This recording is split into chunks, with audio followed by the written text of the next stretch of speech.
to do it? Seeing no one, we'll move on to our consent agenda items. There are 2 minutes in the bills. Do I have a motion to accept? I move to approve the minutes. Having reviewed the bills, I'll second that. You said the minutes and the bill? Minutes and the bills. Any questions, comments, or additions or corrections? All in favor of the motion, say aye. Aye. Opposed? Passes. Mr. Nelson, your report.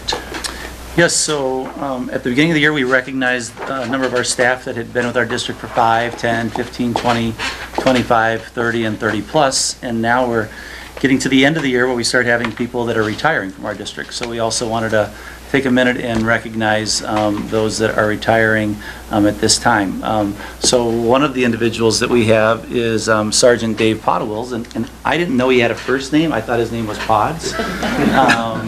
And I've known Pods for probably 6 years, just from being in the local community and so forth. And of course I come and he leaves, but you know, you'll hear stories of Pods and his work with kids, his commitment to the community, being a good ambassador for the district, for the police station, all of those different things. And so we have a plaque that says, with sincere appreciation and gratitude to Sergeant Dave Podewils, on the occasion of your retirement, the Grafton School District gratefully recognizes your 27 years of exemplary work and leadership as the district police liaison.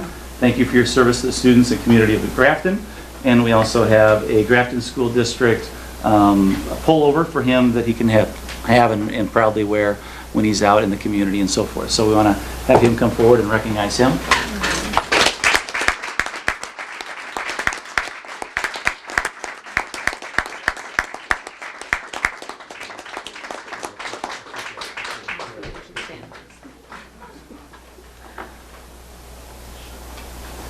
Good. You want one? How many pictures of you?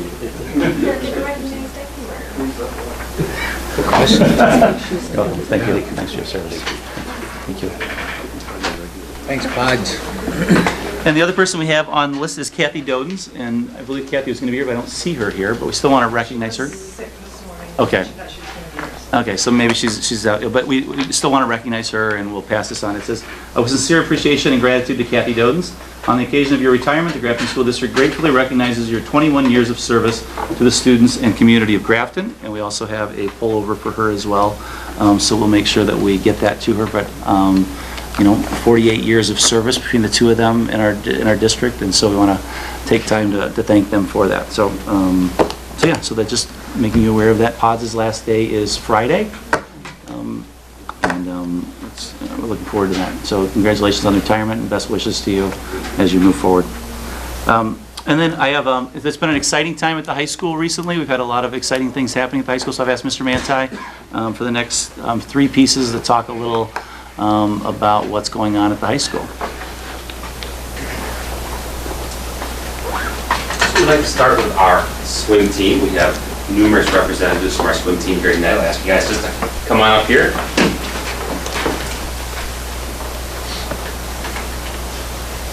Coach will join you guys as well.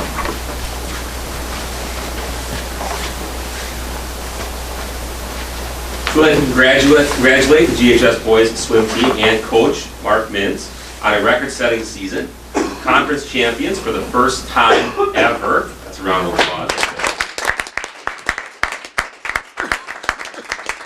Sectional champions for the 2nd consecutive season and a 3rd place finish at the state tournament. So an amazing performance by these young men. And even though all of them aren't here tonight, I'm going to announce all their names. And guys, when your name's announced, just step forward, and then we'll just give a large round of applause at the end. So state qualifiers were Gavin Debias, Matthew Fisher, Charlie Haney, Jake Herlash, Ben Niswanger, Harry Niswanger, Sean O'Connor, Adam Schacht, Jackson Cision, Nick Starr, and Jaquise T. Trevor Bodart, Michael O'Connor, Alan Olivas, and Matthew Starr were also members of the varsity team. We have a special congratulations to senior Sean O'Connor for being the state champion in the 100 butterfly for a 2nd consecutive year. So let's give a big round of applause.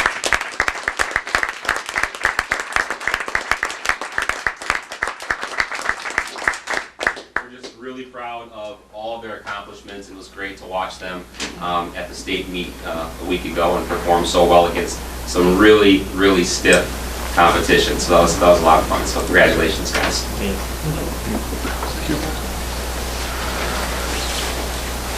In addition to that, just a couple of brief announcements. Our GHS wrestling state qualifiers this year were Nick Rapp and Ellis Flagrant, and we congratulate them and also their coach, Mr. Mike Dodge. And also our competitive cheer squad, their coaches Carrie Graybow and Beth Anderson, they won the Northern Regional Championship a week ago and qualified for the state competition on February 25th. They were there this last weekend and they won the state championship. So we're really, really proud of them, and we will also recognize them more specifically within a couple of weeks. So state champion, competitive cheer squad. So we can give congratulations to them as well. It'd be great.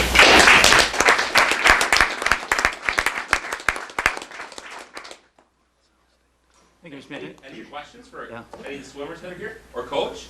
Coach, did you want to say anything? Send me your kids. We have 9 seniors graduating this year, so we need to replenish the ranks. Okay. So lots of spots open on the swim team. Any questions? Okay. How many of you are seniors?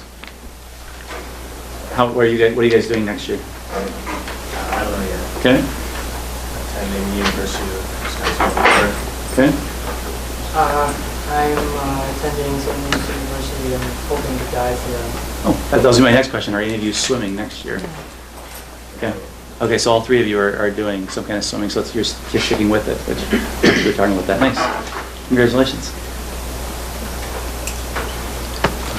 Thanks, guys. You do not need to stay for the whole meeting. That's what I was going to say as well. You to exit.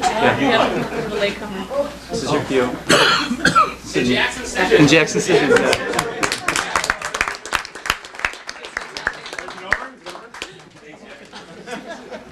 Yep. And I'll go backwards, and I see Kathy walking in now, which is great. Thank you. We want to recognize Kathy. Kathy, I read this, but I'm going to read it again for you. So we have a plaque here that says, "With sincere appreciation and gratitude to Kathy Doedens, on the occasion of your retirement, the Grafton School District gratefully recognizes your 21 years of service to the students and community of Grafton." And then we also have a zip folder for you to wear in the community when you're in your retirement and so forth. So when you're getting up whenever you want and dressing casually, you have a nice little thing here. And Kira had checked with both of them for sizes, so we're accurate on that. But we want to recognize you and thank you for your years of service.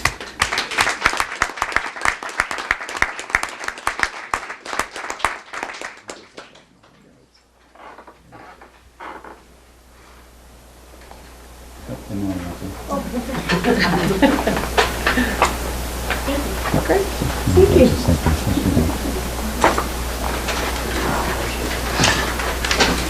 And it is, moving on to school breakfast week is March 6th through 10th. So I'll read the proclamation where it says, "Whereas for more than 30 years, the school breakfast program has contributed to the health and educational development of our state's children by making nutritious breakfasts available in Wisconsin schools. And whereas the school breakfast program plays an important role in promoting healthy eating habits of children and combating childhood hunger. And whereas recent studies indicate that students who eat breakfast have improved mathematic grades and reading scores, enhanced classroom attentiveness, reduced absenteeism and tardy rates, fewer nurses visits, and improved psychosocial behaviors. And whereas school breakfast programs can significantly enhance the student's learning environment, allowing children to concentrate on graduating with the skills and knowledge they need to be successful in the workplace or with further studies, a primary goal of every child to graduate. And whereas an increasing number of schools are offering the school breakfast program as a means of better meeting community needs. And whereas during school breakfast week, we pay tribute to the many concerned individuals involved in this program, including state officials, school, food, and nutrition service professionals, school administrators, teachers, parents, local civic leaders, and many volunteers. Therefore, be it resolved that I, Tony Evers, State Superintendent of Public Instruction, do hereby proclaim March 6th through 10th as school breakfast week. So that will be coming up shortly for that. And just as an FYI, our Music in the Schools concert is coming up on Saturday. So it's our second annual, Mr. Mante, is that correct? Second annual, and an opportunity to see some of our bands, our different kids from different grade levels performing together, and seeing just some of the excellence that's occurring in our music, in our fine arts area, especially the band area there. And then my final item is not my second to final item, is the AWSA Data Summit, which is coming up on March 9th and 10th. And we are taking all of our principals, plus Diana, Rick, and myself will be attending. And it's an opportunity for us to look at the processes we use when we look at data, and making sure that we are making informed decisions. They use the acronym DRIP, data rich, information poor. And you have so much data, how do you funnel that down so it's meaningful and isn't, I think, as Mr. Riddle says, gobbledygook or something like that, where we give you just educational. term. What is it? It's a legal term. Is that a legal term? But we have all these educational terms. It's like, what does that mean? So you have all this data, and we use all these acronyms, but what does that mean? And what's the best way to look at it? What's the most efficient way? How do we want to utilize staff, parents, the board, all those things to make sure everyone's informed? So we are going there. And Ms. Kresovich, why don't you talk a little about this part? Oh, okay. So we put in a proposal to present, and we are presenting. So it's myself and Beth Lambie and Jen Deering, our leadership coaches, Elizabeth Minty, our college career specialist, and Mr. Manti back here. And we're going to be presenting about the cycles of inquiry and how collecting instructional data alongside student achievement data can improve your school district. And so that's just our little blurb in the presentation. So we present on Friday afternoon. I think we have to earn our way into presenting in the morning. So we have the Friday afternoon session. It's going to be spectacular. And we're excited to be able to share our journey over the last year and a half. And Scott can share really from ground zero where the high school started, really at the beginning of this process. And I think coming from a high school principal, there's a lot of people that want to hear that perspective of what it looks like at high school. So we're excited to do that on March 10th. Yep. So an opportunity for us to learn as a group, but also an opportunity for our district to be seen by other districts across the state presenting for that. So that's a great thing, and appreciate the extra work they're doing there. One thing that's not on the agenda, as a reminder, tomorrow is the ACT for all juniors across the state.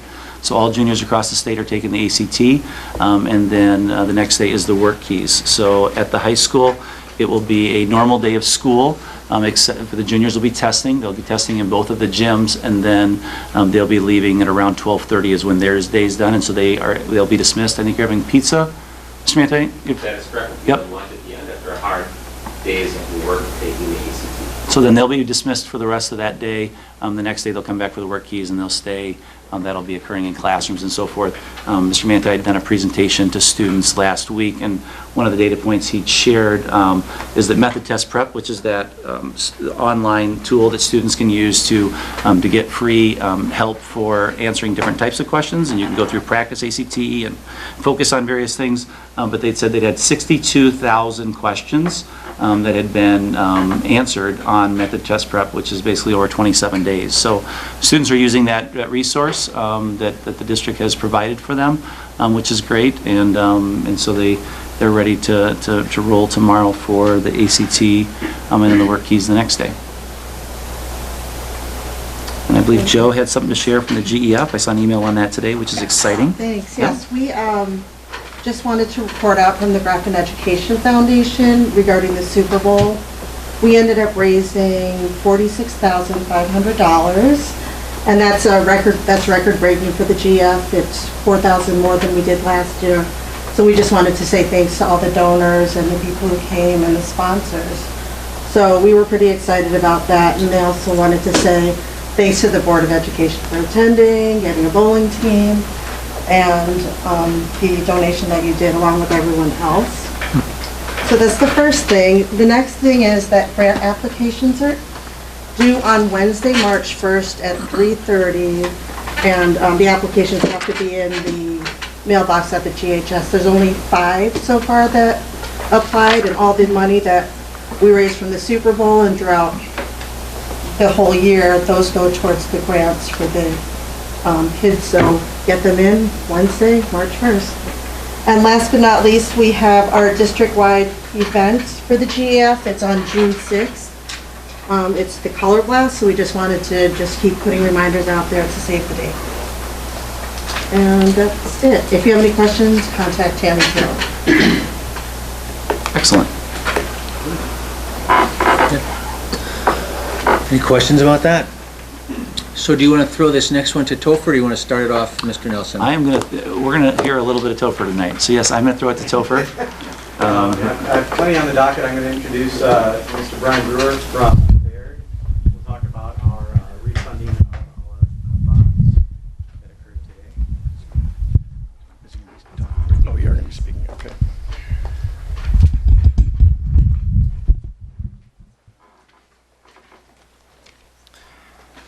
Good evening. My name is Brian Brewer. I've seen many of you in meetings very similar to this over the last few years where Mike had a meeting conflict, and because I live in Cedarburg, it's easy for me to attend your meeting tonight. And I come with good news again, too, so that's helpful. The district has been managing the overall debt profile in recent years as interest rates have been hovering near historical lows. Tonight's agenda item is the next step in that process.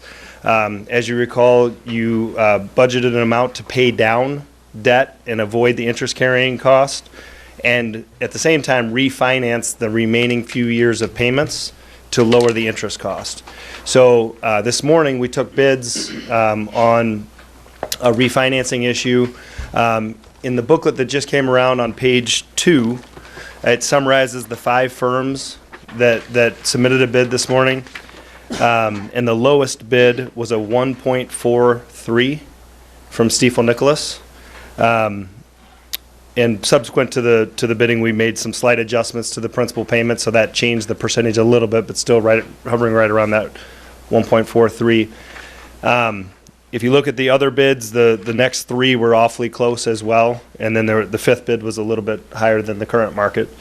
So it just shows that there was good competition for the bonds this morning. And the low rate is a combination of factors. Rates are still near historical lows. They have gone up post-election. They came back down in the early part of 2017. But the district's credit rating, which I attached again a copy for your review at the after the meeting, at the back of this booklet, came in at a AA2 credit rating, which is very strong for Wisconsin school districts given the revenue limits that you operate under. That is 2 off of the highest possible that Moody's Investor Service offers. So again, very sound, and it highlights the financial planning, the budgeting process, the reserves that you maintain year over year as strong, along with the socioeconomic and demographic factors of the communities that the district serves. So that all played into why your rate came in so low. The other factor is that it was a shorter debt repayment. So if you look at the next page, page 3, the final borrowing amount was $2,605,000. The issue will settle on March 20th. And the maturity stream is from 2018 until 2021. So a very short repayment over the next 4 years. That's part of why you're seeing the 1.43 average rate. This set of bonds, because it's so short, will not be refinanceable again. That helps you to lower your rates today. As I mentioned, you received the AA2, and the winning purchaser was Stifel Nicholas.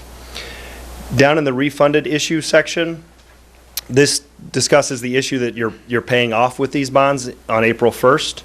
It was the November 1st, 2005 bond issue. And the savings over the next 4 years is a little over $200,000 of savings. And on a present value basis, if we discount those 4 years back into 2017 dollars, it's $173,000.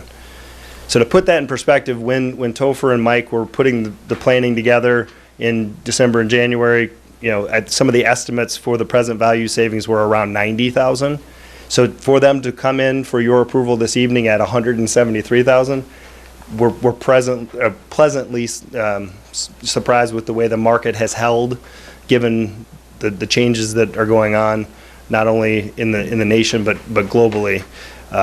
That seem like there's pressure for rates to move higher. So to lock in such low and favorable rates is great.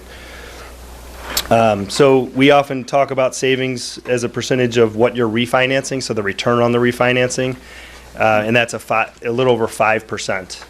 And we were hovering near 3% in the planning process. So again, also very strong.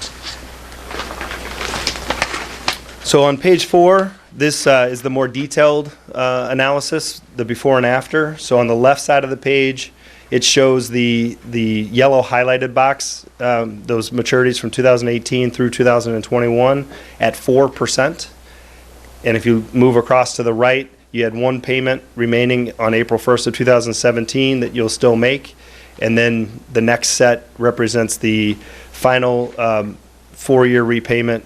The all-inclusive cost rate is a 1.99, so that includes the legal costs and the selling fees that go into. So the all-in rate is a 1.99, and you see the second from the right column.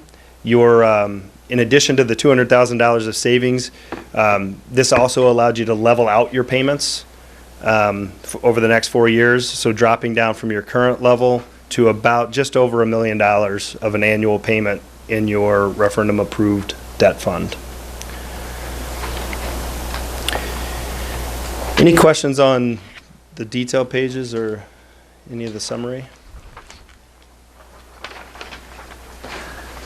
What are the roughly, approximately total costs associated? So the savings of $204,000 Yep. is before cost. That's after cost. That is after That's inclusive of all costs, right? That's why we show that 199.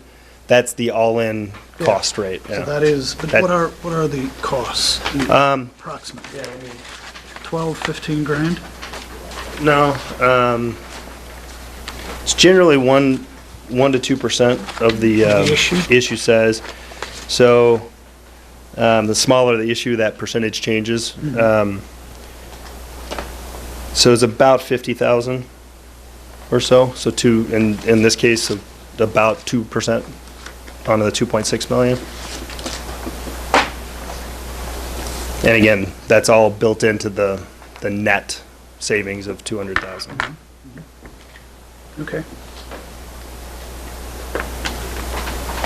Is there any motion to approve?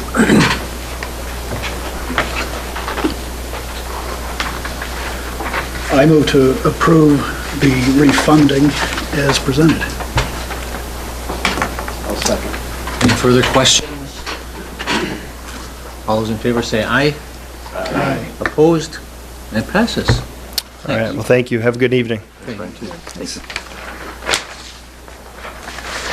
The audit report, again, we going right to Topher on this? Yes, we are. Apparently he's preoccupied.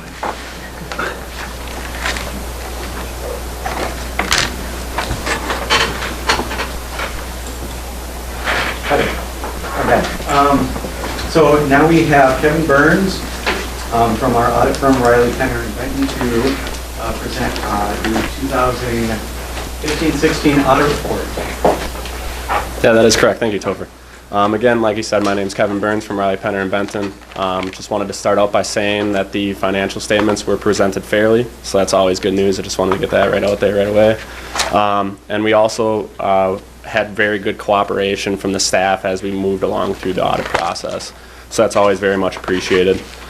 So I guess what I'm going to do to start is I'm going to go through some of the financials, the main highlights, and then kind of move towards what a lot of the districts have liked, is that we compare some ratios to other districts and then kind of show where you guys were at last year as well.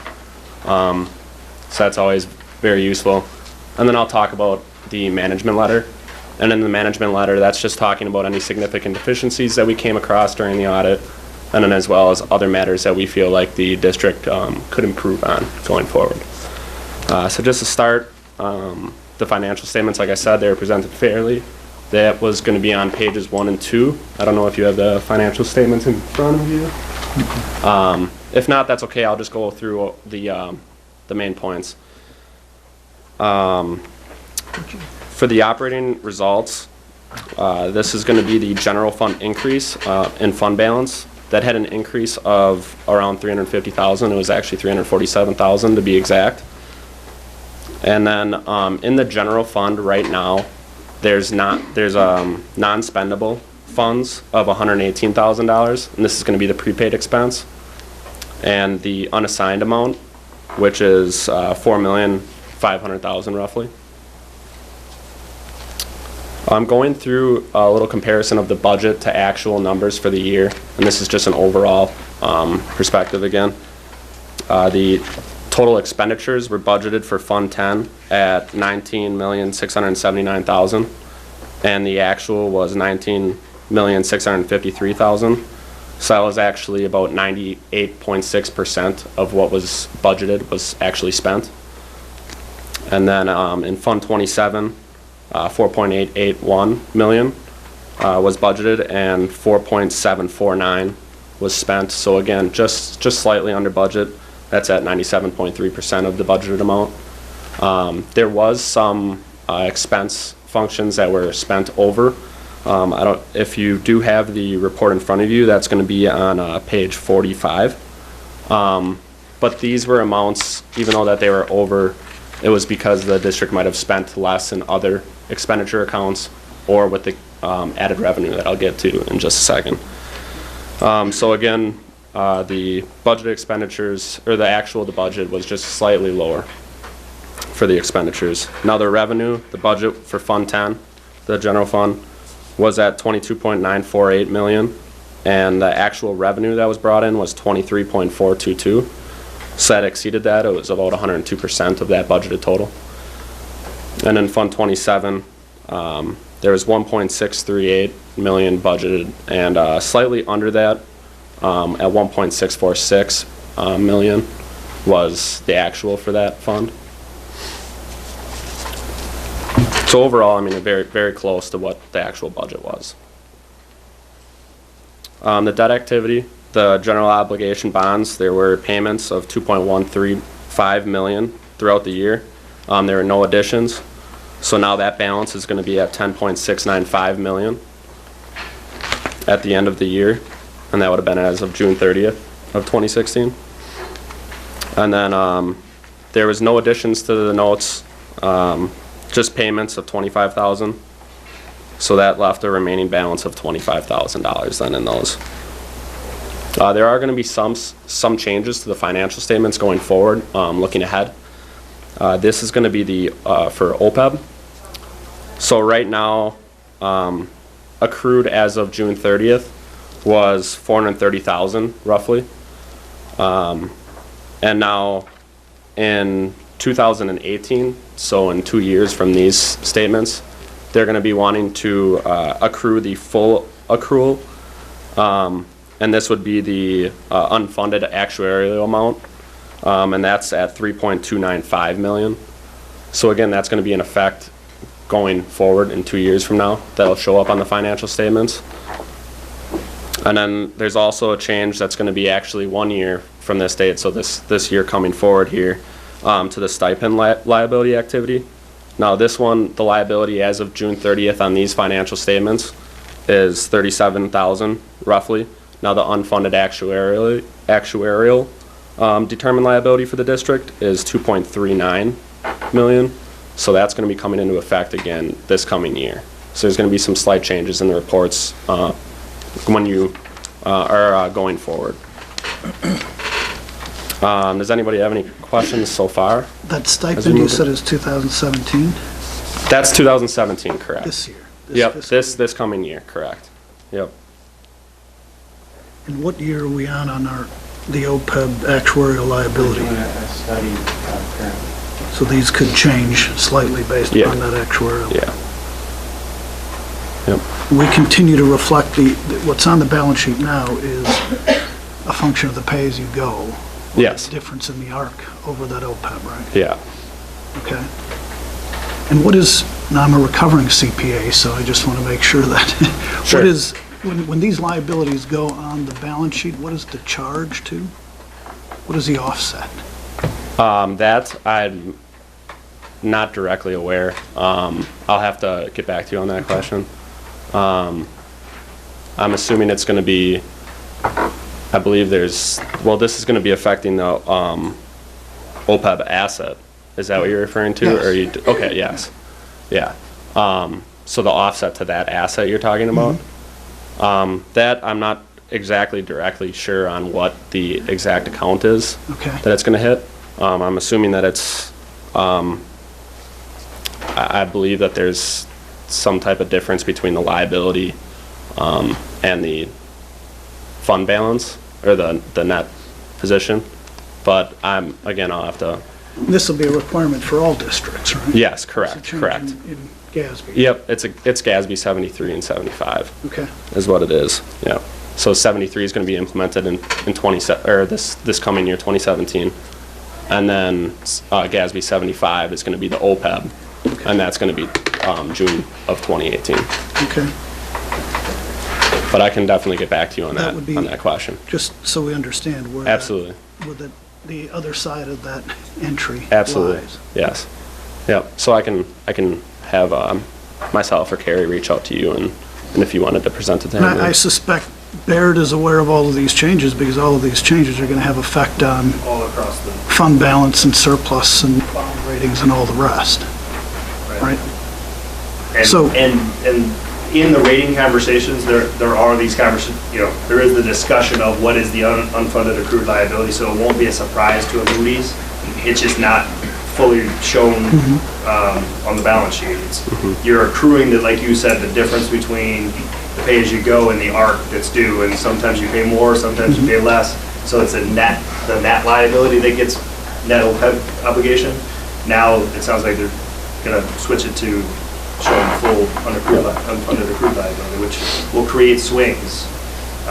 They're already doing that with the pension fund with GASB 68, and so the state, that's actually kind of the hang-up this year, correct? That the reason the audits were later this year is Yes. Yeah. the WRS system giving their net position out so that it can then, the percentage that's attributable to Grafton School District versus every other school district.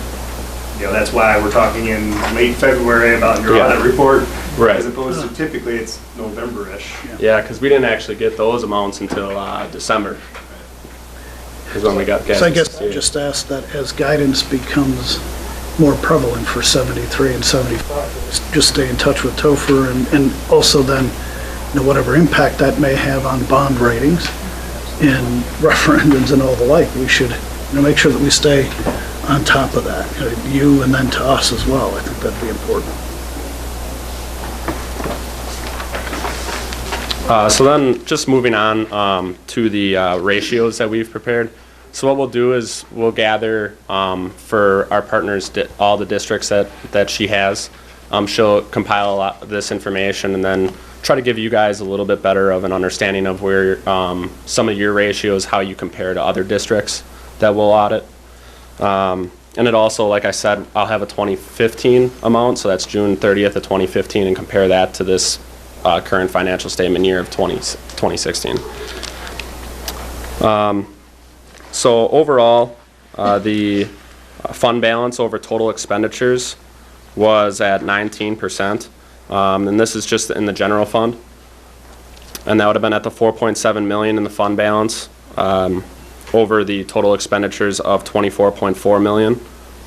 That 19% is a little bit higher this year than last year. Last year was 18%. Now the average of among all the districts that we'll do is at 24.27%. So it's a little bit lower, but again, it's nothing drastic. The current ratio, and this ratio is really the amount of current assets over the current liabilities of the district. The current ratio for this year is at 2.01. Last year is at 2.08. Other districts, the average of the other districts that we'll do is at 3.39. So again, that's just your current assets over your current liabilities. Looking at that ratio a little bit more specific, you get into the quick ratio, which is just the cash and the investments over the liabilities. So that's just your ability to quickly turn over the cash and your investments that you have and to pay those current liabilities. That's at 1.29, slightly better than last year at 1.25. And the district's average is 2.04. The debt to asset ratio, this is going to be your total liabilities less total deferred outflows over your total assets, less total deferred inflows. Last year is at 68.16%. This year it's 58.71%. So this means really that 58.7% of the district's assets are financed with debt. Now this amount did decrease, like I had mentioned. That's directly related to those general obligation bonds that I was talking about, that there was payments on those. So that's why the decrease happened. The average of the other districts is at 46.9%. So slightly lower, but you guys, like, as you're continuing to pay off those general obligation bonds, that's getting smaller as well. The next ones here are the ability to pay ratios. So this is just the annual expense per pupil. So the total expenditures over the total students at the district. This would be roughly $278 increase per student from the prior year. So it's now at $13,608, and it was last year $13,330. Again, that's the annual expense per student attending the district. And then the general state aid that the district is getting per student, that stayed about the same. It was about a $52 decrease last year going into this year, so slightly less aid. It was at $3,157 per student last year. This year it's $3,104. The average in the districts that we'll do is $4,106, so almost $1,000 higher per student for the general aid. Expenses, I forgot to cover that as an average for the districts. That's at $14,850 for the average of the districts. Here in Grafton, it's $13,608. So again, slightly lower. Does anybody have a question about the ratios that we went over? I hope that was helpful a little bit. Yeah, and just Yeah.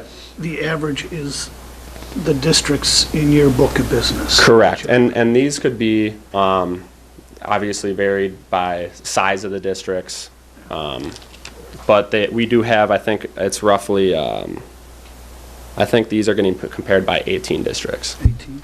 Yeah. I actually have the right here. I got it. That's fine. I think there's 15 of them.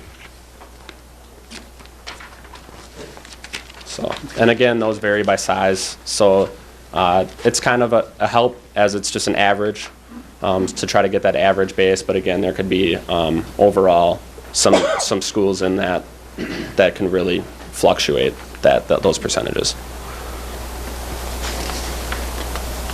So does anybody have any other questions on? Okay, moving towards the management letter. This is going to be involved where we discuss any significant deficiencies or material weaknesses. Now, a significant deficiency can lie anywhere where there could be a failure to detect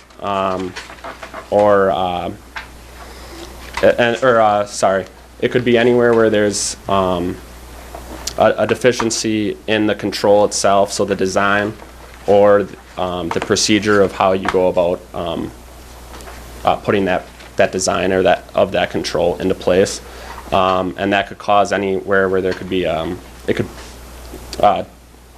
it's a failure to prevent or detect a misstatement. So in ours, we have two significant deficiencies that we noted. One was the segregation of duties. At a district this size, it's difficult to have a true set of segregation of duties where everyone's doing a separate control, and there's always verification over the top and et cetera to make sure that those duties are separated as best as they can. But this one, like I said, it's accounting and reporting function with a limited number of staff is why we have the segregation of duties. Aside from really hiring additional staff, the best controls really lie in what's management's knowledge of everything that's occurring, and their overview of all of that. The next significant deficiency that we noted was just the financial statement preparation. So we as your auditors are preparing the financial statements and the footnote disclosures. So although this is a common procedure for us to be doing that for a district this size again, we are required to just show this as a significant deficiency. The other matters that we have that we feel like the district could improve on, now these aren't significant deficiencies, but they are things that we feel that could be focused on and improved going forward. The first one relates to the gift fund, Fund 21. And right now, they're reporting gifts that are a collection of fees or admissions, etc. These amounts should actually be recorded in Fund 10. So we noted that there are several transactions that were being recorded into Fund 21 that should have actually been recorded into Fund 10. Whereas Fund 21 is really for gifts specified by donors for a specific use, for projects or items, etc. And the majority of these items related to the students and their athletic fees. So that's what the main thing was. So if we could see an improvement in that to go into Fund 10 in the future, that would be a big step in the right direction. The student activity accounts, these are where the districts have the co-curricular activities, so students could have chess club, student council, etc. These are where the students participate, and they kind of hold the club. They're kind of the managers of the club, but they're obviously administered by the district. The district currently is using a wash account, or a general wash account in the Fund 60. So we recommend that there's no wash account being used in those funds. And this account includes items that should also be recorded into Fund 10, such as book replacements and miscellaneous supplies. The next thing here is the conflict of interest documentation. While the district does have a policy on employee conflicts of interest, the policy does not require officers, board members, or key employees to disclose conflicts of interest with the district. State statute prohibits the districts for engaging in contracts in excess of $15,000 with organizations in which an officer or employee has a private interest. So I guess to alleviate this issue, we recommend that the district revise its policy to include the required annual written disclosures of all employees, the board members, key employees, etc., to present any existing or potential conflicts of interest with the district. The last one here that I have, the last other matter that we have, is procurement policies and procedures.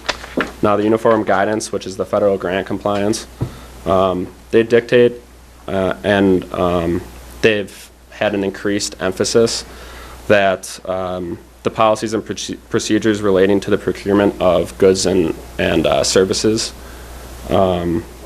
be looked at closely.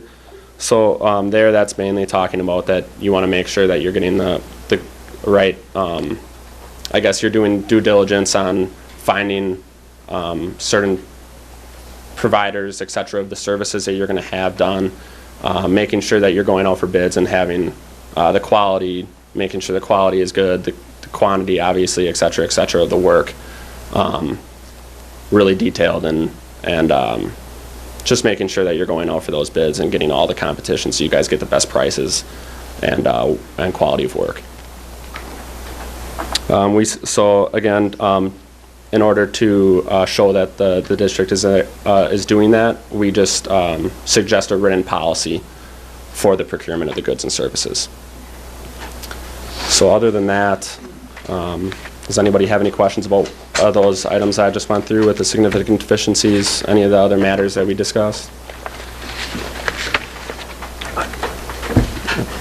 Of the 15 districts that you audit, yeah, probably safe to say that a fair number have segregation Absolutely. of these issues. Absolutely. And probably most are relying on you for the preparation of financial statements. Correct, Okay. correct. And that's, again, with a district this size, there's really nothing you can do other than just trying to separate those those duties as best as possible, having oversight of them, sign-offs, et cetera. But like you said, yeah, with a district this size, a lot of the districts that we do, they do have the segregation of duties because it's just very difficult to obtain a large enough staff to handle all those.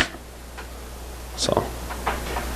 And the only then would be for administration, you know, we should have a timeline as to when we're going to get those two policies updated or revised and presented back. You good? I do. Yep. There are some states that require disclosure of conflict of interest, but Wisconsin is not one of those states, I'm assuming. I guess I don't have direct, I mean, I can't say yes or no to that My with company works a confidence, lot with but I Texas, believe. and Texas requires every school district to have you sign it. Yeah. Sure. I know that a lot of the districts that we audit, they do have that. So I'm not sure if that's required by law, but that is something that we'd like to see. So. Can we get a sample from one of the districts that you work with? Yeah, we could send you something. Thank you. Yeah, absolutely. Any other questions for me? Any action, do we? It's just a report. We No, need just no. I actually have a question for Brian. If we can go back yeah, a little bit. Yeah. You got it. When you look at the credit opinion, it shows on there the summary rating that we have on there. One of the factors that it has for us is a stagnant enrollment. And then one of the credit challenges is they then refer to it as a declining enrollment, which seems to be a little inconsistent in how they're talking about it. But my question is the factors that lead to an upgrade. It talks about factors that lead to a downgrade would be a significant decline in enrollment. I'm assuming a significant increase in enrollment would strengthen our rating. Do you have any idea? My question is would it be a 1 or 2 year, or could we just trend upward and solidify the rating, or does it have to be over a period of time? You know, if we do something, say in the next couple of months, that attracts new students into our district, and we increase that bond rating, how much do we have to do, or is it a trend, or do we have to go down, 2 or 3 years to show an increase? It will be multiple years. Enrollment trends are one factor out of the entire credit profile, and actually I think Moody's focuses too much on it because the debt that you authorize is unlimited as to tax and amount, regardless of your enrollment. They focus on it because Wisconsin schools operate with the revenue limit per pupil, so a stable to declining enrollment, limits the amount of revenue raising ability you have outside of a referendum. When they make their assignment, they're making it for what they believe to be a 2-year window. So, to answer your direct question, they would want to review next year, a year after, to see positive trends in enrollment before they would consider an upgrade.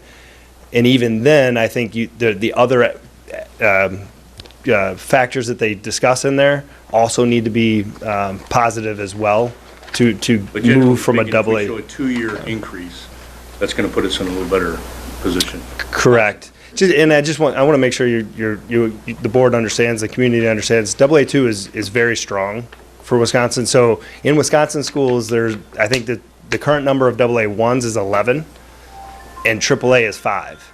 So there's only 16 districts in the entire state that are stronger than what you currently have. There's no reason we can't be one of them. No, I don't disagree, and I'm just want you to understand that you're already very strong, and it would be great. Yes, that should be. That's why we include the report.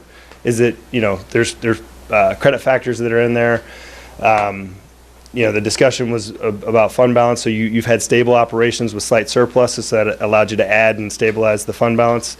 You're in the 19% range, I think, is what was stated there. It's above your policy. Your policy range is from 10 to 15%. So Moody's likes the fact you have a policy. They like the fact that you're at or above the policy. In our climate, though, it's tough to continue to grow that significantly, just because you need to operate programs and run the schools as well. So some of the credit rating criteria that would move you to a AA1 or a AAA, the board and the community probably wouldn't want you to do. fund balances in the 30 and 40% range, that would help. That would help move the rating higher, but you'd have to answer locally for why you're maintaining that level of a fund balance. So does that address your question? Okay. Brian, president and clerk, right? And the signature? Yes. Yeah. And there'll be the documents from Tom Griggs as well on that. So. Okay, any other questions for either of our guests? Thank you. Thanks, guys. Thank you. Thank you. So move on to some committee reports. We started with the Marketing and Communications Committee. I presume, Julia, that you'll be taking that? Yes. This will be a lighter discussion. Come on. Seriously? Our last Marketing and Communications Committee meeting was held on February 16th, and we reviewed the facilities referendum fact sheet that's being used as a handout at all the referendum presentations, and I put some extras over there in case anybody in the audience wants to grab one of those. But this is a really nice tool, and we're planning on getting it up on the website in a more visible place so people can see this, because it really summarizes what the referendum is about in a very succinct manner. We also talked a lot about publicizing the upcoming referendum presentation dates, because there are 5 left, or 6 left, I think. We've been getting a fair amount of publicity in the newspapers about upcoming dates for that. It's been included on the district email blasts. It's also going to be included on message boards in the community. And committee members also distributed posters around the town in various places to announce those. And do we have any extra of those? Are they all gone? The big posters? Posters are gone. Okay. If we needed more, then we would be able to order some more, but yeah, they're in the village, they're in the town. Okay. I was just gonna say, if anybody, wants those or wants to hang them anywhere, they can contact us, get extras. We also are using the town and village distribution list to get out the word about those referendum presentations. And there was an email and a text blast today from the town about the upcoming date of the town board and the other dates. And the town, thank you, Kara, for putting this up. This is the homepage of the town website. So they have all of the dates on there. Which is nice, and so they sent that out to their distribution list. Is anybody here on the village distribution list? Has anybody gotten anything from the village yet on that? I know we asked them, right? So it should be coming out shortly, because the town village board meeting is the next meeting, actually, which is Monday, March 6th. So we may need to remind them just to make sure to get something out, because that would be nice. Let's see, we're also going to put out referendum info like we did at the John McGivern event. We had the poster boards up, and those poster boards are also going to be up this Saturday for the Music in Our Schools presentation. I think they were also at Woodview Family Fun Night, which already took place, and they're going to be at the Makers Fair, which is this Thursday at John Long Middle School. We talked about doing our mailings this month. We're really going to focus all of our mailings in March. We're planning on sending out 2 informational mailings. They will either be postcards or trifolds. We haven't quite decided yet. And they will include information that's similar to what is on this facilities fact sheet. And Jeff is going to hold coffee with the superintendent sessions in late March and early April, and those dates will be publicized soon, right? And our next meeting is Tuesday, March 14th at 8:30 a.m. in the district hall. Any questions? Anything to add? So the board's up for this, the high school musical that was just this past weekend, spring play. That just occurred. So every event that we can think of that people are coming in, we have the boards up and then the one-page handout so people can grab something and look at that as well. The event this Saturday, the Music in Our Schools event, is that being publicized in the paper for the community to attend, that event? Do you know? I have not seen anything. Okay. Maybe we could try to get something in really quick this week, because it'd be nice to have community members there. I think we have the right people here. Yeah, right. Because that's a really nice event. Yeah, I don't know that either. I know I did a Google search to learn more, and I went to our website and it had a lot of information on there about the timeline and everything else, but... It's on the cable, that's tomorrow. Yeah, that'd be For great. community members. Thank you, Mr. Minz. It's free, right? Yes. It is free. Yep.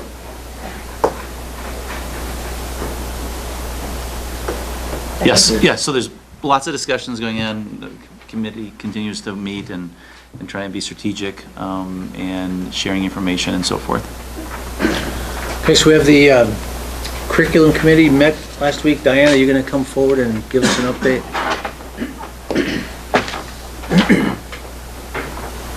So the curriculum board meeting, we met on, it was a Tuesday, February 21st, a little bit ago.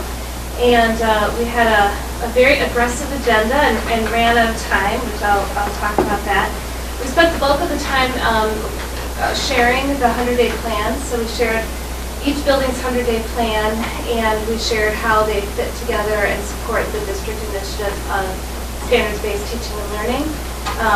We shared highlights from each plan. We shared instructional data, so you've heard about the cycle of inquiry and how we collect data about how our teachers are doing, because we had an inquiry based on how our students are doing. So we shared teacher survey data, pre and post, and how they self-report their progress in certain places. We've done that in elementary literacy, and we've done that at John Long with disciplinary literacy strategies. We shared learning walk data. That's another form of instructional data. So we shared at the elementary, we've grown last year from March to June, and how that information in all of those areas and at the high school as well informs how we create our professional development opportunities.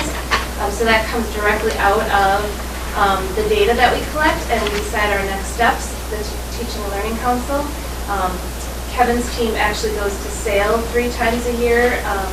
That's held off campus, and they have a full day to work on their next plan. And here for the high school and elementary, we have a half day, well, we have a full day in-house. Half the day, Dr. Cosner comes to meet with us and still guide us through the process, and she helps set up what the afternoon will look like. So then we write our next 100-day plan.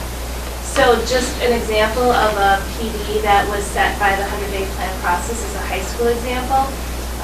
So they just had professional development on February 10th and 13th, and they worked on common formative assessments, and that came out of the 100-day plan. So they had some learning, and then they had most of the day was collaborative time with their teams to build those common assessments, which we then will turn and use for instruction and talking about students and how they're doing. So we spent most of the time talking about that. I gave an update shared by Kevin, and Elizabeth was there as the college and career instructional specialist. We shared an update on the math action plan that we shared earlier with the board, that the math team at John Long put together in response to and proactively to our forward data this last fall.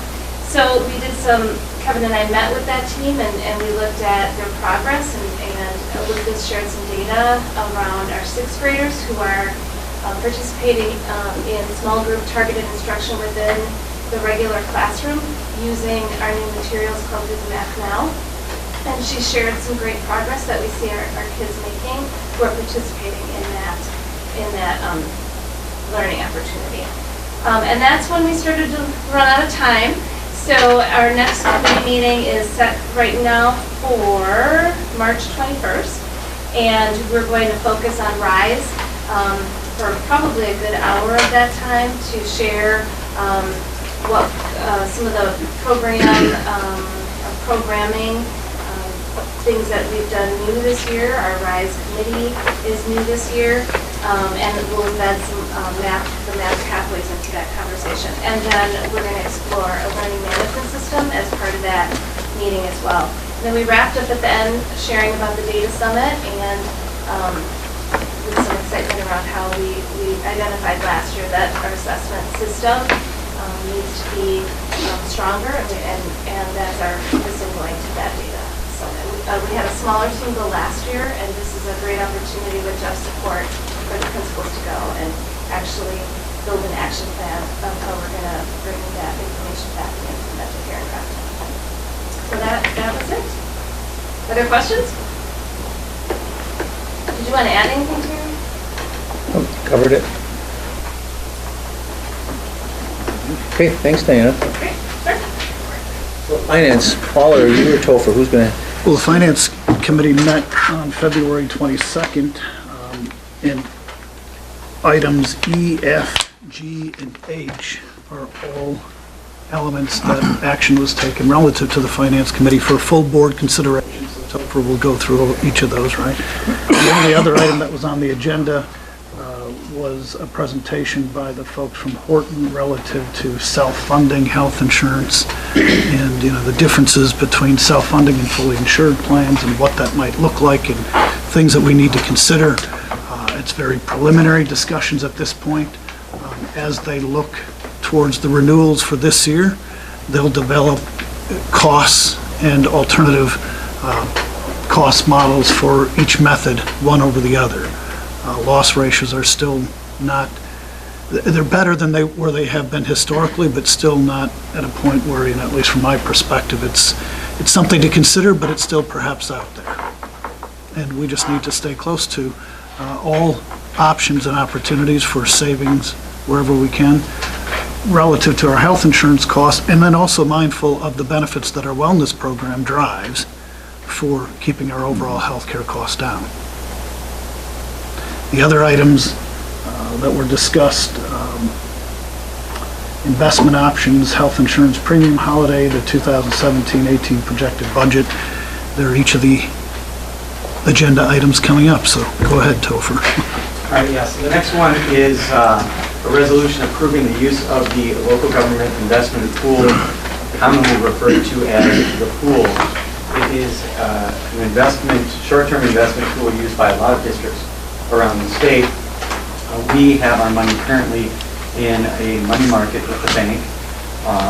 Prior to this February, it was earning 0.2% in the money market. I had a conversation with the bank primarily around how we might invest Fund 46, which I'll get to, money that we have in Fund 46, which I'll get to in a bit. And I discussed some of the options that are out there. And the bank agreed to move our interest rate up to match the pool. So our interest rate in the money market was moved up to 0.42.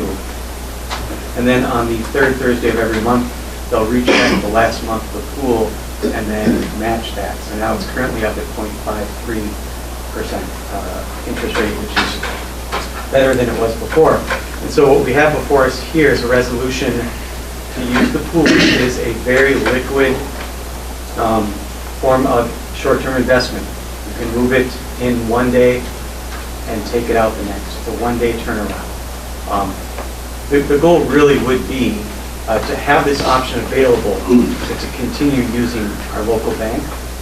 But if for some reason our local bank can't match the pool, then we want to be able to have this option out there. It was the conversation that we had with the bank, but that was the reason for moving up that interest rate to begin with.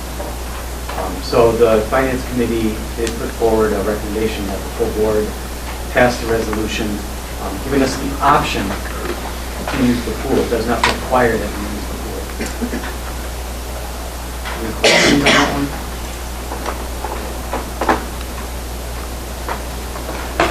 And to reiterate, the discussion was that we want to go local, we want to be local, but this, if that wasn't able to happen, we have no other recourse, we have no other options. This gives us a different option. And maybe, as we want to stay local, that's a leverage piece as well for us, but the discussion is to stay local. So we need a motion to accept that recommendation? I'll make that motion that we adopt a resolution approving the use of the local government investment pool for the investment of short-term temporary funds. I'll second. Questions for Topher? All those in favor say aye. Aye. Opposed, and it passes. All right, next item is very similar, but not exactly the same. The next item is a resolution approving the use of the Wisconsin Investment Series Cooperative, also known as WISC. This also is a short-term sort of daily rate, if you will, and I think I have that in your packet. They also have more long-term rates, so there are investment potentials that are years out. Now we have Fund 46 now, and this is kind of the conversation that started this discussion tonight. We can't use what's in Fund 46 until June 30th, 2021. So rather than have it in a money market earning a daily rate, we could invest that more long-term with in investments that mature, say, June 30th, 2018, 2019, 2020, 2021. WISC does have those options when you have the ability to invest in WISC. We also have had conversations with our local bank to get options with them as well. So this, right along with using the pool, authorizing the use of WISC would help in our discussions with the bank to develop some strategies in investing with the funds we have in Fund 46. We discussed this a little bit Wednesday morning, the idea that we could take the funds that we have in Fund 46 and tier the investment to sort of mature in 18, 19, 20, 21, split that up so that we're not all invested in one particular year. We're able to reinvest should, when funds mature early, in the event that those rates would be increasing potentially. And then in 2018, we take basically a third of what we have available matured, plus new funds have been put in, then tier that by thirds, so on and so forth, until everything matures in June of 2021. So the board has, the finance committee, I should say, has put forth a recommendation that the board pass a resolution authorizing use of WISC. So we have a motion to accept that recommendation to make a resolution approving WISC. I move that we adopt a resolution approving the use of WISC by the Grafton School District. Second. Any questions for Topher on that one? No questions. I would just ask that if and when those sources are used or tapped, for lack of a better term, that we get notice or a report. Yes. And if we were to develop an alternative strategy to WISC for laddering of that investment, that we get a copy of that strategy or whatever the thinking is, so we understand where we're headed with that. Sure, I'll come to the board. Good. Is there any downside to doing that? Any penalties or early withdrawal rate Well, the thing with increases? Fund 46 is you're not allowed to use it. So I can't imagine why we would need to pull it out. There would be if we were to invest in, say, a 3-month security with our cash balance in our bank, and we found we needed to use it, there would be penalties involved with that. But in the case with Fund 46, we aren't allowed by law to use it. So the idea that then, that's why these become available. Otherwise, school districts really would never consider a kind of a long-term investment strategy. We have to basically use a line of credit to get through November. We actually run out of money, have to borrow it to make payroll in November and December. So we wouldn't be able to normally invest long-term. When you're looking at the local bank to see if they can do something similar. Yes, yes. We've talked about that, what kind of rates are available. That took place in early February, so we'll revisit that. And bring it to the board. Any other questions? All those in favor of the motion say aye. Aye. Aye. Opposed? And it passes. Okay, Topher, keep moving. All right. We had the opportunity to revisit the health insurance premium holiday that occurred the last payroll in October, 2 payrolls in November, and the first payroll in December. This payroll holiday came about as the result of a shared risk agreement with Humana for the years 2014 and 2015. The result of 2014 was a deficit, and we did have to pay Humana in the neighborhood of $67,000. 2015 ended up in about a $317,000 surplus, the net surplus being about $249,000.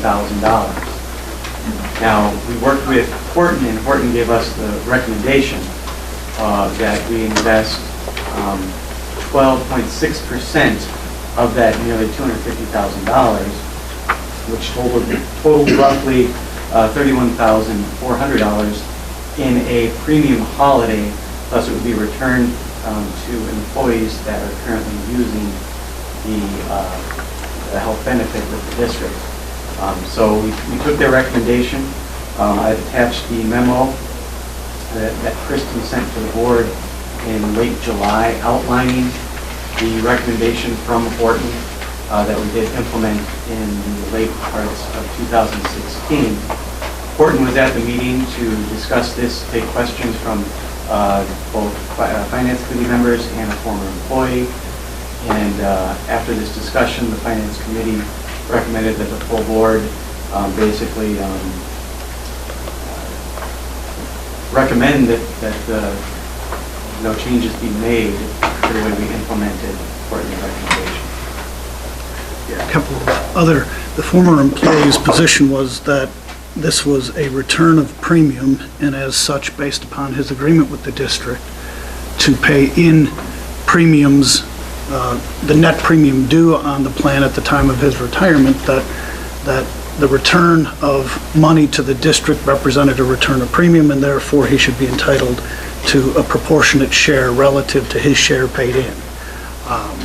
And at the end of the day, Horton confirmed to us that a couple of things. One, we're under no obligation by statute or by law or by plan to return any of the money to any of the money relative to this type of policy to employees. That the return of the money to the employees was a goodwill gesture on behalf of the district, and their recommendation is basically rooted in the fact that we've seen good experience over the last couple of years relative to the wellness program. Returning it to all current employees as an incentive to continue participating in that wellness program was a fair and equitable way to return this. So, on that side, say that that's the right decision from Horton. In the end, this isn't a return of premium, it's a return of surplus, and where surplus is represented as the difference between premiums that were paid and claims that were made. So it's more, and in fact, the calculation for the risk-sharing arrangement is 9 pages long, so it's not simply just a return of premium, it is surplus. And I think from that perspective as well, Horton's recommendation was right. And so the Finance Committee relayed that information to this former employee and said that we would take this up with the full board and asked that the full board approve that administrative recommendation. If I remember right, though, one of the things that we were talking about was whether there was going to be any negative impact on the employees for the return of that from a tax or otherwise, and we were going to look into that. Has that been... They want them to get a double whammy because they were getting money back, because that's sometimes how the employees basically did, because the premium, they had to pay less premium for those 4 payrolls, their net income or their taxable income did increase, so there was tax on that. Okay, but not some type of penalty for the refund or like that. That was one of the concerns we had, that somehow it would create a double block on the income stream. And relating to conflict of interest, when this started to become an issue, Topher and I both withdrew from receiving this benefit that we didn't pay into, and so we didn't want to see, you talk about conflict of interest, we didn't want it to appear that we were taking a stance that would benefit us personally, because we still want Horton's recommendation, but to sort of distance ourselves from that, we took that step ourselves. They did talk about if they had done retirees, that there would have been tax issues. I couldn't remember, but it was there retirees. was a problem. Yeah, it had been for retirees, they would have had to fill out their form and whatever form that is, Topher would know. Yeah. 1099. For everyone would get a 1099. It would have been a consequence. Yes. Yep, it would have been taxable income. Yep. So we need a motion to approve that recommendation? We do, yes. Okay. Do I have that motion? So moved. I move to approve and accept the administrative recommendation and handling of the premium holiday associated with the return of surplus funds to all eligible or all current district employees. Second. Any further questions? All in favor, say aye. Aye. Opposed? That passes. And the budget, Topher. All right. Well, I'll try to get movement here. Get that. All right, so you have this in your packet. Terry's going to put it up here. And this is based on our projected budget, so there's certain assumptions. We have the spreadsheet. There we go. Beautiful. All right. So in the first column here, you have last year's budget. And then the next column, we have that projected budget, and then the dollar change in that third column. And in the expenditure piece, the top line salaries, we're projecting that salaries overall, so this is all employees in Fund 10 and 27, salaries would be increasing 1.5%. Benefits, you'll notice, is kind of the interesting piece. Oh, sorry. Oh, or taller, I wouldn't need to. There we go. So you'll notice that it goes up very little. Now, we are projecting, using an estimate of insurance rates for health and dental, going up 6%. However, because we stopped giving retirees health benefits in retirement, a lot of retirees are coming off. So each year, you'll see a sizable reduction in what we're paying out for health insurance for retirees. In addition, the assumption in here is that the cash in lieu is dropping from $3,000 to $2,000 starting in 2018. So those two pieces of savings nearly cancel out the increase of health and dental premiums going up an estimated 6%. Then you'll notice purchase services going up about $300,000. Much of that is a shift from supplies and equipment, which you'll see dropping nearly $150,000, being budgeted instead into purchase services. So less of a reliance, say, on supplies, and more money being invested in professional development opportunities. In addition, in purchase services, there is one of the larger increases would be the increase in subbing costs. In particular, FMLA costs with subbing has gone up over the past couple of years. We've had a lot of staff turnover, a lot of younger staff, so we're spending more money historically than we have in the past on subbing costs for FMLA leave. So that's the big portion of purchase services going up. And then with all others, you've got a little bit going up there, the almost $14,000. Some of that would be workers' comp premium going up. Then moving down to the revenue, there's really only one piece, and that's that per pupil aid. And that is, we're using an assumption of $100 increase per pupil. The governor did propose $200 per pupil, but the members of the legislature have said they aren't sure if they can get behind that. So for our projected budget, we're using $100 per pupil. That nets us about $200,000 in increased revenue, and then everything else combined, because the revenue limit isn't being increased, and grants and aids are considered to be fairly stable. We have about another $17,000 as well. Some of that would be increased interest income because we're getting a higher rate from the bank. That's a total increase in revenue of about $220,000. So with the increased revenue of $220,000 and the increased expenditure of about $380,000, the projected deficit for 2017-18 is about $160,000. Any questions?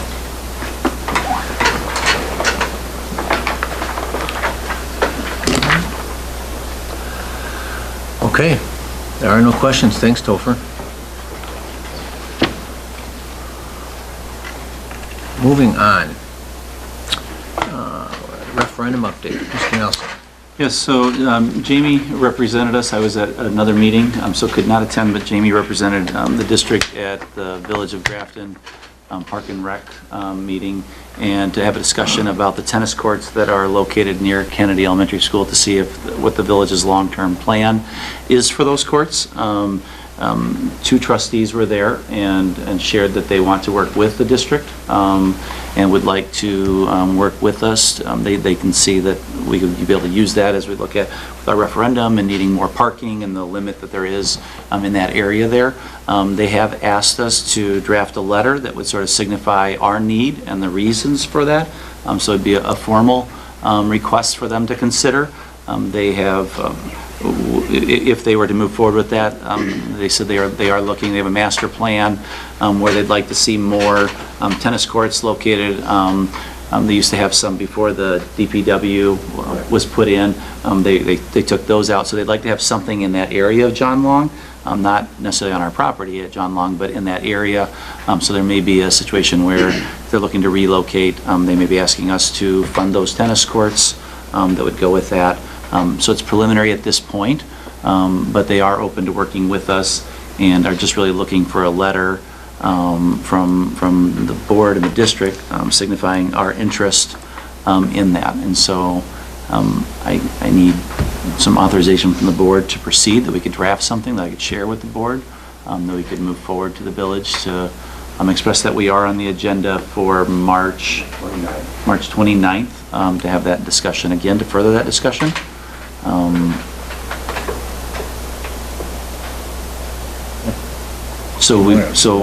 Yeah, I think I knew, and we need a motion from the board to authorize us to write a letter to the village expressing our desire to partner with them to possibly use those tennis courts for Kennedy parking or Kennedy traffic flow. I've asked Jamie and I met this morning and discussed reaching out to Kapoor to say, okay, can you develop, if this were to happen, can you have one idea that if that doesn't happen, and a different idea if that was to happen, what would be their ideas for that space? If you'd like a motion, I'll ask for one to approve their pursuit of this angle. I'll make that motion. I'll second it. Any questions for Jeff? I don't have a question. Do we want to consider other alternatives? I mean, what if we put tennis courts on, as part of the athletic upgrades that we're talking about, if we were to put tennis courts on our property on the west side and had a cost-sharing arrangement with them to put them in? So that would be one of the discussions we could have. I mean, as an additional right. element to throw out there. I know that Right. they've talked about it before. We've talked about it in the past. Right. I mean, The only issue with that is if they're asking us to move 2 tennis courts, they're looking for us to fund moving 2 tennis courts, that's a one-time cost. That's a fixed cost. If we're talking about having more tennis courts on our property, then that's a one-time cost as well as an ongoing cost for us to resurface and so forth, and the care that goes with that. In our discussions, we believe the best case scenario is for that to be a one-time cost. It's about $75,000 approximately per court. To move or to add? To add. So it's about $150,000 cost is what you would be looking at, is an estimate that Jamie had shared with me this morning as an approximate. And right now, the only discussion is really just whether they would be interested in us taking that over for parking. Correct. Yeah, leave it simple then for now. Yep. But I think in the future that, because could it be a share of the one-time cost and then an agreement Sure. for maintenance? Mhm. Yeah, I think that's We don't have definitely to muddy the water now. but Right, that- I think they're looking for a letter that would signify our desire and the rationale for that. And so they would have something to consider, and then to be able to say, what are their needs? You know, we're trying to partner with them. We appreciate them even considering it. It is a unique opportunity at this point to consider it. So we don't, the Kapoor study is not done yet, We have not received that back yet. Yep. so they could Yep, provide options. yeah, yep, and they will be, yeah. Any other questions or discussion? All those in favor of the motion say aye. Aye. Opposed?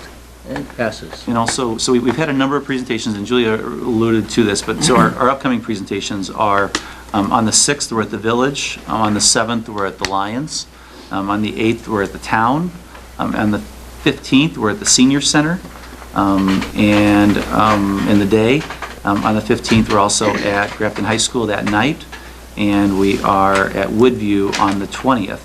And one of those nights, the village, maybe it's the village night, we're at the Booster Club as well. Presenting, I think it's the 6th.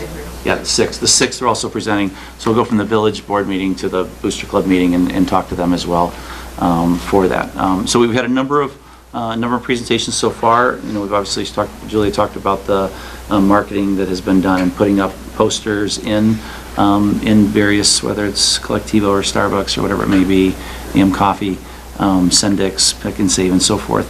But through the presentations, I think one of the reoccurring questions that we continue to hear is, you know, what is Plan B? Is there a Plan B? If this doesn't pass, will the board consider, you know, remodeling GES and keeping that as a school? And, you know, at our last, every parent meeting we've had, and even the staff, I'm not sure every staff, but almost, it's been a reoccurring theme of, is there a Plan B? And so I think that's something the board needs to consider. Is that a discussion you wish to have? Is that a discussion you wish to have an answer to? So that we're communicating with our community moving forward. Is the full question, is there a Plan B that includes keeping GES intact? Is that the question of Plan B? Seems like that's a follow-up to Plan B. Is there a Plan B? What is Plan B? It's phrased different ways, and then a follow-up question is the GES, you know. It was news to me today when Jeff called me and told me that has been sort of a theme, and as we discussed it, thinking back historically, well, first of all, I guess even taking a step back farther, remember Dr. Leitner sitting here famously answering that question, what's Plan B? He said, there is no Plan B. You know, and I don't think he wasn't being, you know, flippant. It's just that when you're doing a referendum, you have a question, and that's what you work on. I guess realistically, what we're doing right now is Plan B. This is Plan B for that first referendum. So I mean, there's always a Plan B in that if you get voted down, Plan B is then you try to think of what might pass, and that's what we did this last year. So I think that's Plan B. Now, if it's whether or not the GES stands or doesn't, as we discussed today, and you guys can weigh in on this, we, with all of the community discussions we've had, the first iteration of this referendum and this one, it's always been that GES needs to come down. I don't think that that's been in the mix that we tried to salvage it. It was throwing good money after bad was, I believe, the notion that we had, and I don't think trying to renovate it and keeping it up saves us any money, but that's my impression, that's my take. You guys can weigh in. Yeah, it's going through 2 iterations of community input of it coming down, so I think that kind of speaks to what's the longevity of that facility.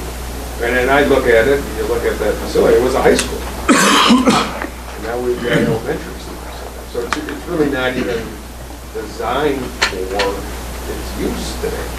And I don't know if people realize that as they look at it. So yeah, is there a Plan B or Plan C or whatever? I don't think there's a solid plan, but I think we look back and what else could we do? But I think, I look at, we're going to talk about open enrollment numbers, you look at the numbers and we got more going out than coming in.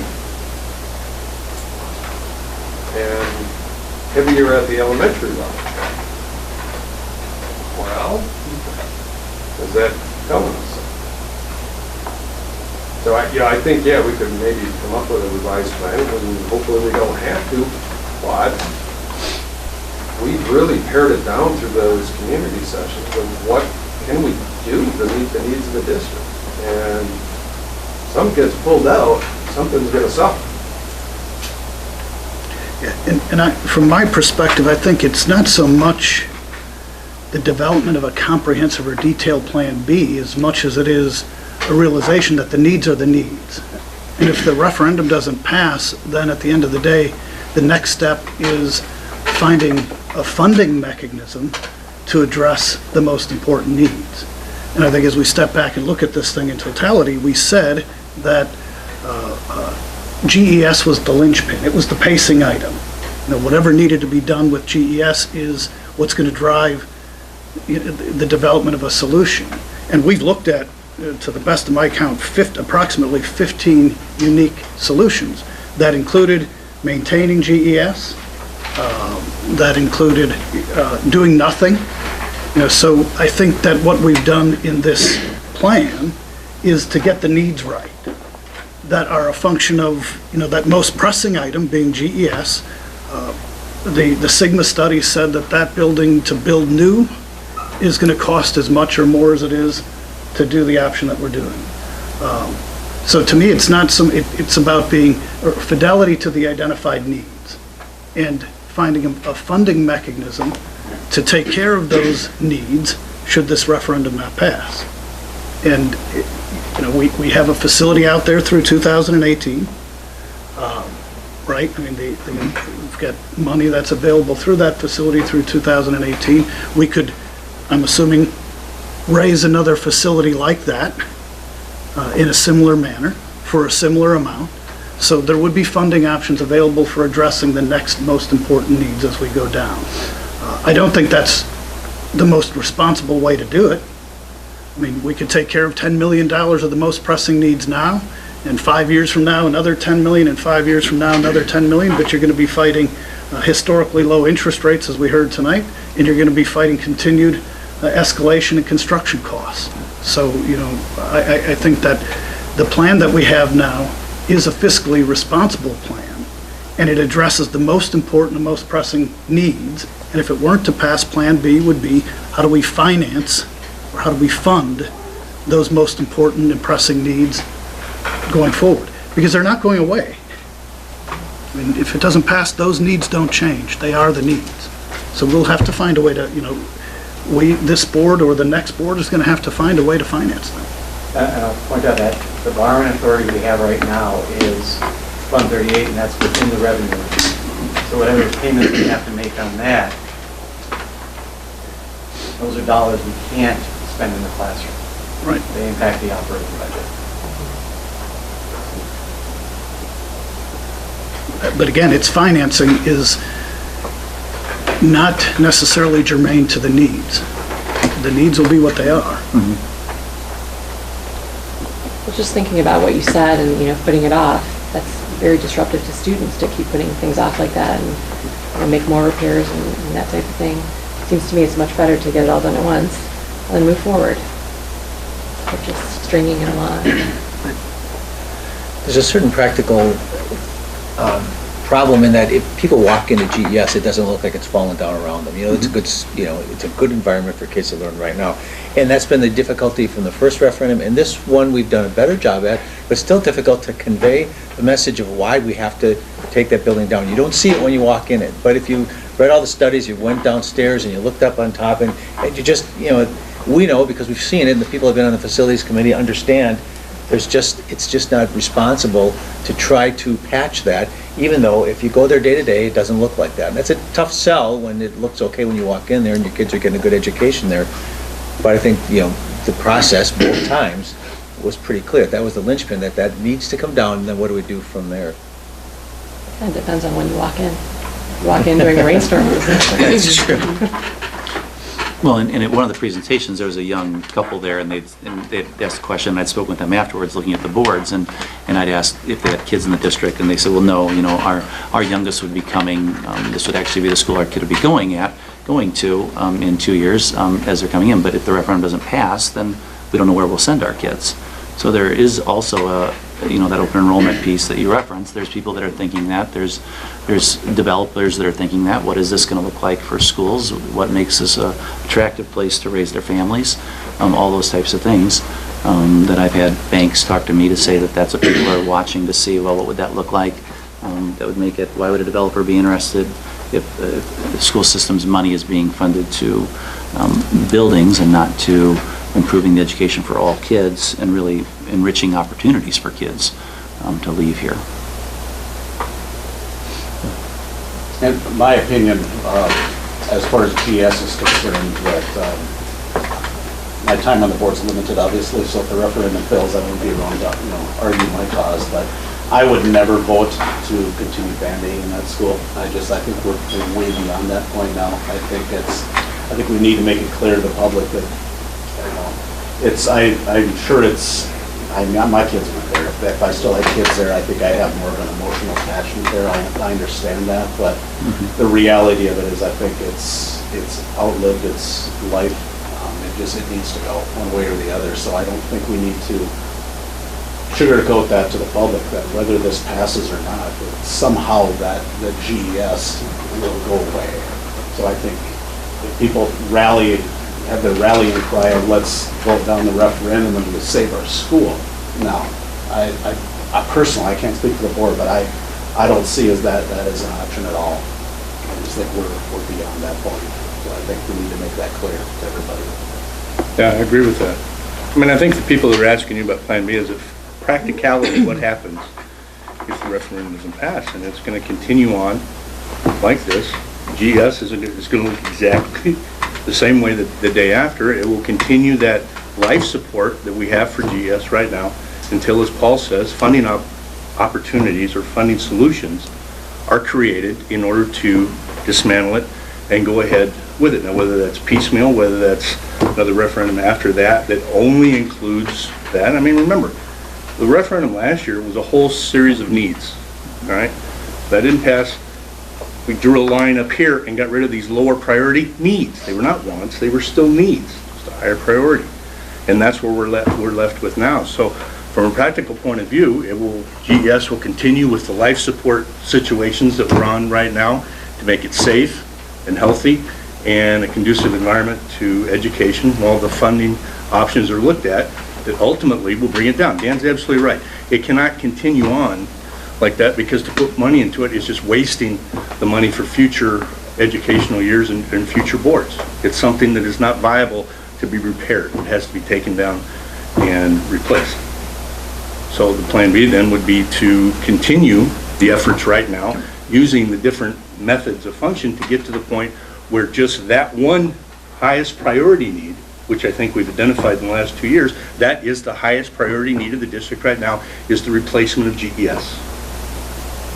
And that's what we would have to work at. So that would be the Plan B, is to work and to bring that around as quickly as humanly possible based on the funding options that are available to us. So there's your Plan B. So are we saying that what if the referendum doesn't pass, GS will still go down, and in the meantime we would have to build onto Woodview and Kennedy? Would that be one of the options, to just house all the rest of the kids? If GS became unviable immediately, yes, something like that might have to be. I don't see that necessarily. I mean, I think Jamie's done a good job and the district has done a good job, and we've done the test and the mold and the air and everything else, and it looks like it may be able to, continue on at least for the short term while we figure out the options to ultimately do the raising of it and the add-ons or whatever the next funding option. We may have to go back to square one and redraw the plan. Yeah, and I guess from my perspective, it comes to, is that the most effective use of taxpayer dollar? To continue to spend at an accelerated and high level to maintain that facility? That's what we'd have to ask. Well, it's helpful for us to just hear this, so that as we're making presentations, because we're starting to get into the meat of our presentations, and so it's helpful to get a sense from the board of your thoughts on that, because that is a question that's out there. And so I appreciate getting direction for that, and that will be helpful. Okay, thanks, Jeff. We have an open enrollment overview. Yeah, so Suzanne coming to the table. At the last meeting, there was a question asked. I believe Mr. McKelvey had asked this question about the Port Washington historical trend and so forth. So Suzanne has put together some information, and I'll have her cover that with you. So we went back to 2011, 2012, and if you go down to the totals, you'll see that in open enrollment what we have up on the screen right now, this is the lowest number we've had, going back to 2011, 2012 of open enrollment since that time. And it's significantly down. So this year we had 26 open enrollment And highlighted is Cedarburg and Fort Washington because those are the two districts that seem to have the greatest impact on our numbers.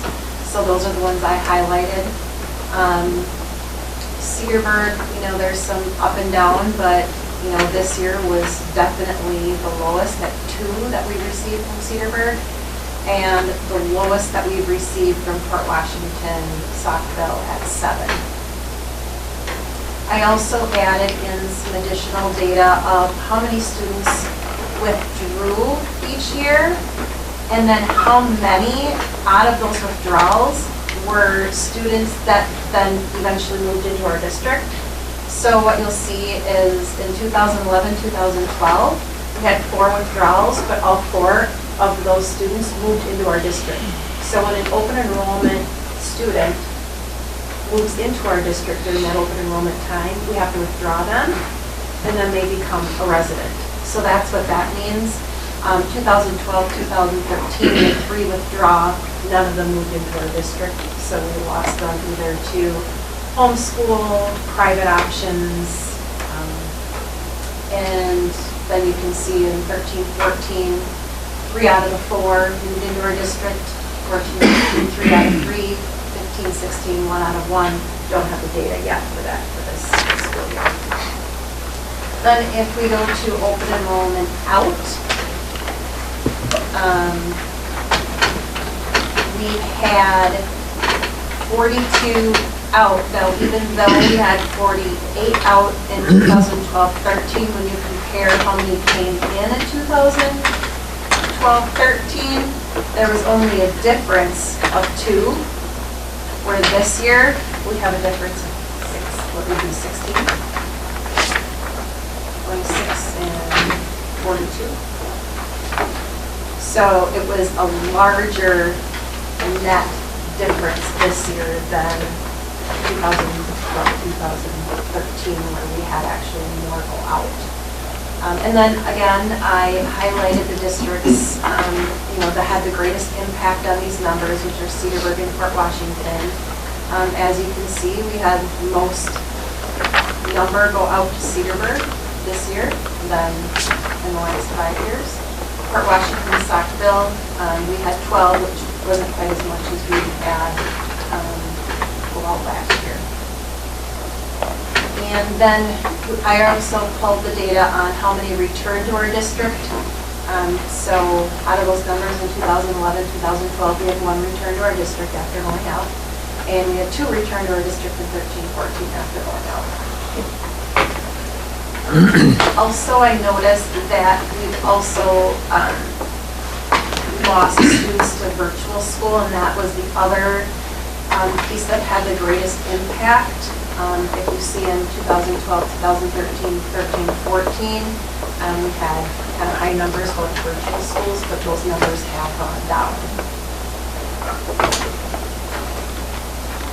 So this is just a follow-up to the board. You'd asked a different question about the data. We'll keep track of the questions you've asked, so next year we'll have all that included in one report. But we wanted to follow up with your question that was asked. So if there's any other questions. Thanks, Suzanne. Is this something that could be, to me, I know 1 year doesn't make a trend, but these are disturbing numbers to me. And I don't know that it's a coincidence necessarily, that a failed referendum and suddenly we have a lot of kids going to Cedarburg from Grafton. Is there a way we can incorporate this maybe into our presentations so people understand what this means? These aren't just numbers on a sheet, they're not just kids, they're dollars, that it's lost aid, and there's factors here, to make sure the public really understands what this means, and if we fail again this time, my guess is then we have a trend and those numbers are going to be worse. So if there's a way we could incorporate that in so people can understand what this means. Maybe it's a coincidence, I doubt it, but it's concerning to me to see that right now. Another point to be made would be, like for this next year, I don't know how many open enrollment seats Cedarburg has open. So even if our numbers don't show that we have very many kids going out to Cedarburg from this year, how many do we have go out compared to how many seats that they have open. That's another thing to consider and watch for this year. I haven't checked. Well, they didn't have hardly any open last year, but they just opened the floodgates in June. So once they determined they had space, so that's the hard thing, is once you set your limit, you'll offer that many, and then if you find you have more space, then you can add more. So as we did in certain areas, we offered 0 or 1 or 2 or 12. But then if you have more on a waiting list, you can send a personal letter to say, we'll accept off the waiting list as well. So it's harder to see that, because that can change. And do we follow up at all or interview at all outbound students? We have. We don't interview, but we've sent our email. We talked earlier about doing this. We sent it again last week as a reminder again. I think we've had very few people reply, and so it's hard to get a statistical representation of it. I think there's one negative comment that's in there. A number of them that filled it out have moved out of state. They had moved, and that's why they've left. Not open enrollment people that are leaving our district. So we aren't getting a good return on that question, line of question. And what is the net cost, or what does the state cover in terms of revenue for an open enrollment in? Well, for in or out, so for a student going out, it's about $6,700 that we send to that district. And conversely, open enroll in, that district will send us about $6,700. So to the extent that you have available seats, much better off increasing the efficiency and effectiveness in every classroom without going over to the point where we need to add to staff or we need to add to space. And that only occurs if you're on the winning side. It only has the opportunity to occur if you're on the winning side. If you're always on the losing side, you will reduce leverage automatically. Right, and you're not trying to, we don't want to balance our budget on open enrollment, but it is an income source that would come into that. However, if we were to say, well, we don't have open enrollment students coming in because we're closed. We're servicing our district students. We want to keep those class sizes low, and that's really our focus. Then that would be one rationale. But to say we have space in our classrooms and we have more leaving than coming in, that wouldn't cost us any more money. Wouldn't cost us any more money the lights are still running, we still have a teacher sitting there, we're still offering these specials, we're still offering those things. And if you added 4 kids, that's an extra $24,000, and we're losing 2. Right. That's the concern that we have. That's my point. On the inflow, it's a favorable impact, but if you see continued trends of outflow, it's just negative. Yep, we are watching that. Yeah. Yep, that's correct. And do we share that as a data point? It may not be a bad idea. It's not. I put it down on that. It's anecdotal, but it's a data point. Yeah. I put the idea down on my sheet. Yeah. It's hard because we're trying to get these presentations to last less. We're trying to reduce the time that we talk so we get more time for questions, but I hear exactly what you're saying. That's an easier one to verbally say than it is to put into a flyer or a pamphlet. That can be interpreted however. So, yeah. Yep. Anything else? Thanks, Suzanne. We have a personnel report.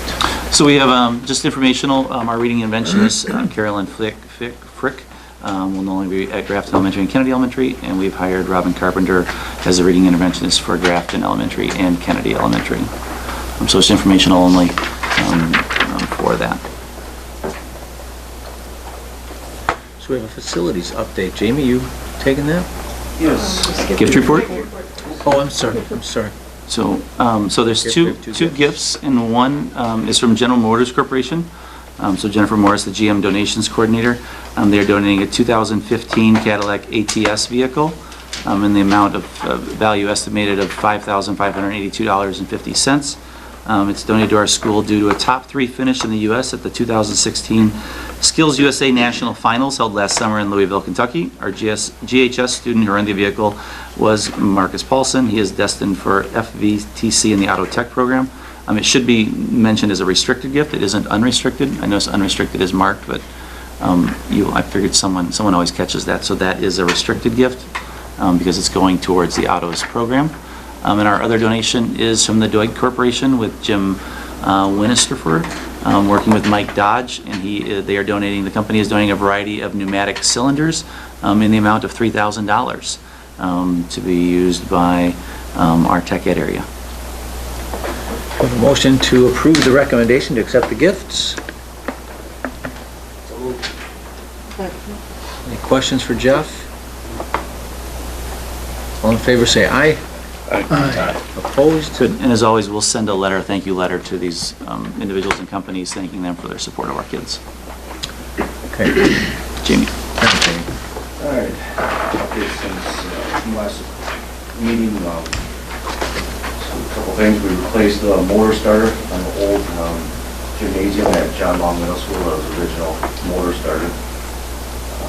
Replaced controllers on boiler number 3 that have failed at the high school. Dampers, found some dampers stuck open in the auto shop at the high school. Also repaired, replaced motor and a fan housing on a unit heater in the auto shop. We were able to finally finish installing and balance the blower shaft for the gymnasium at the high school air handling unit.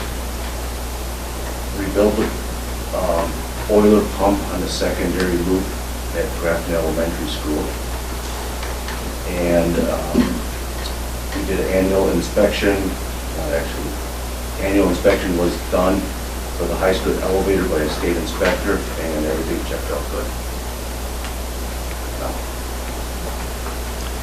Questions for Jamie? Thanks, Jamie. So I ask for a motion to convene in closed session to consider performance-related data of district administrators over which the board has jurisdiction or exercises responsibility. This is in accordance with Wisconsin State Statute 19851C. So moved. Second. Yes. Yes. Yes. Yes. And yes.